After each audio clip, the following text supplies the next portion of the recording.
Hey everybody, it's Christopher Small, the Unconventional Attorney. Today I want to talk to you about asking the wrong people for advice.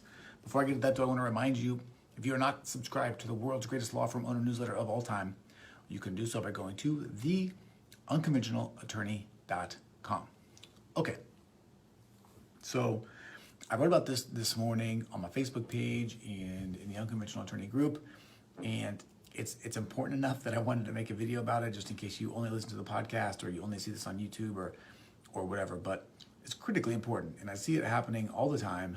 And I also kind of wanted to expound on this a little bit, probably just try to get myself into a little bit more trouble, but also help you get advice from the right people, ignore advice from the wrong people, and just generally make your life better. Okay?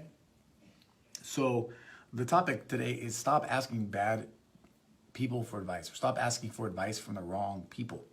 And I've seen this many different times. I'll tell you a couple of different examples of this, and then we'll get into like how to solve the problem and how to recognize bad advice and how to navigate the bad advice givers in a way that doesn't get them angry at you, because some of the bad advice givers are very close to you.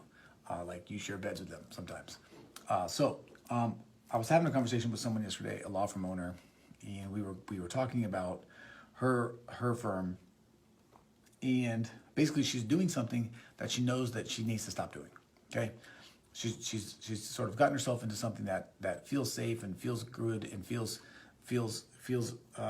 like it's doing something, but it's not, and she knows that it's not.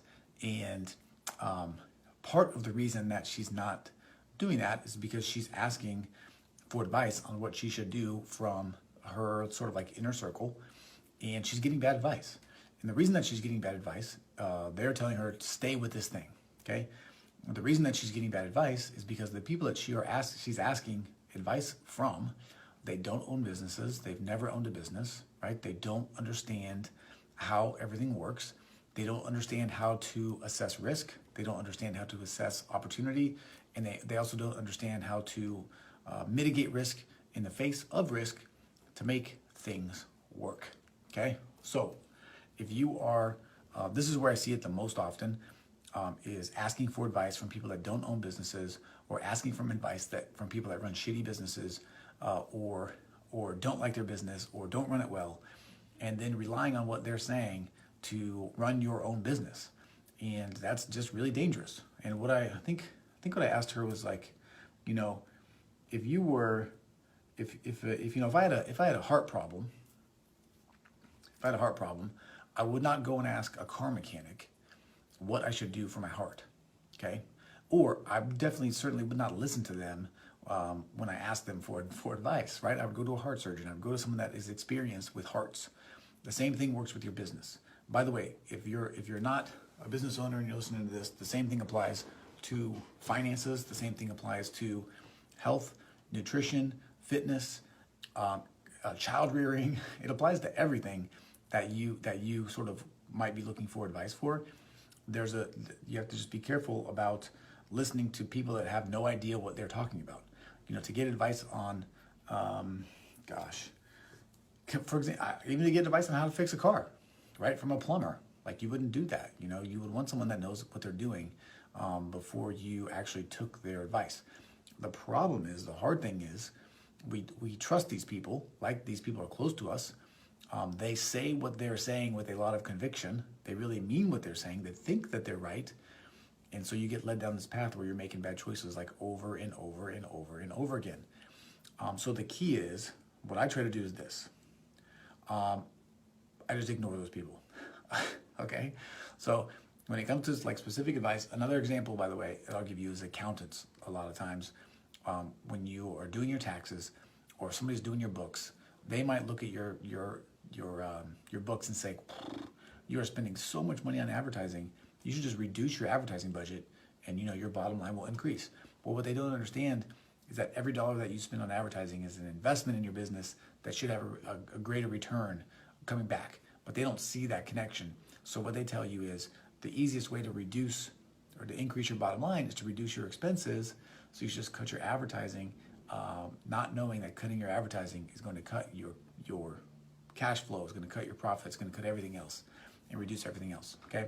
So just don't listen to those people. What I do in those circumstances is just smile and nod. And if they push and push and push, I just tell them that I'm gonna try something else first. Okay.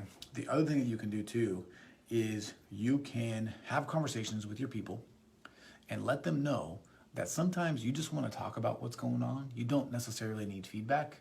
That doesn't always work because everybody wants to give advice. Everybody wants to be helpful, you know. But I think the key is when you're considering acting on someone's advice, when you're thinking about doing something based on what someone has told you, I would look at that person and I would say, A, have they ever done this before? Step one. B, step two, if they have done if they have done this before, are they good at it, right? Are they successful? Are they making money? Are they in shape? You know, do they have good kids? I don't know, like whatever these things might be that you're looking for advice from, are they actually demonstrating that they know what they're talking about? If they are not, again, just ignore them, okay? Or do something else. Or reach out to somebody that knows what they're talking about, okay? I think it's really easy to ask for advice. It's kind of lazy to ask for advice from people that don't know what they're doing.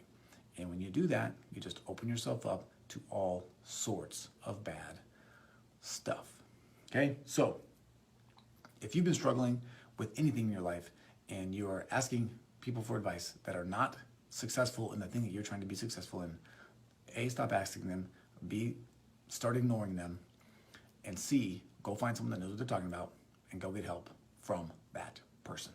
Okay? That's it. Hopefully this helps. Hopefully this doesn't get you in too many arguments with your friends and with your people, with the people close to you. It might, because they're going to want you to do what they think is right. You're going to have to just fight that power, though.